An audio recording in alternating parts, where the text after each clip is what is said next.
The Saloon Passenger by E.W. Hornung. As the cable was hauled in, and the usual cheering passed between tug and ship, Scrimshire unclenched his teeth and gave tongue with a gusto as cynical as it was sincere. It had just come home to him that this was the last link with land, and he beheld it broken with ineffable relief. Tusker Rock was already a little thing astern. The Australian coast lay the width of a world away.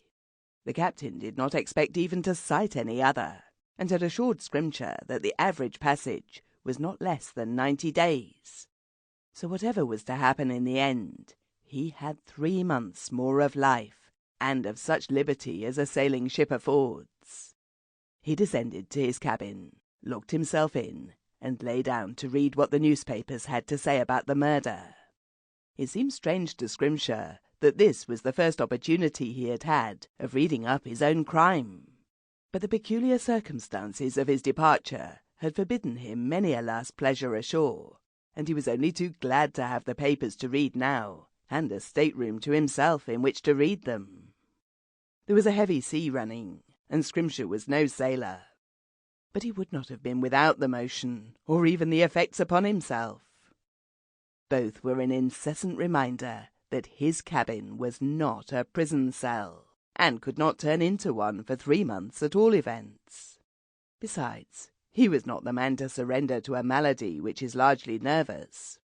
So he lay occupied in his berth, medium-sized, dark-skinned, neither young nor middle-aged, only respectably dressed, and with salient jaw unshaven, since the thing of which he read without a flicker of the heavy eyelids or a tremor of the hairy hands. He had 5 papers of that morning's date. The crime was worthily reported in them all. 1 or 2 had leaders on its particular atrocity. Scrimshaw sighed when he came to the end. It was hard that he could see no more papers for 3 months. The egotism of the criminal was excited within him. He was lucky that he was no longer on land. He would have run any risk for the evening papers. His very anonymity as author of the tragedy, the thing to which he owned his temporary security, was a certain irritation to him. He was not ashamed of what he had done. It read wonderfully, and was already admitted to have shown that diabolical cleverness and audacity for which Scrimshire alone deserved the credit. Yet it looked as though he would never get it.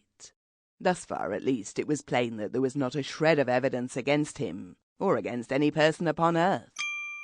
Sample complete. Ready to continue?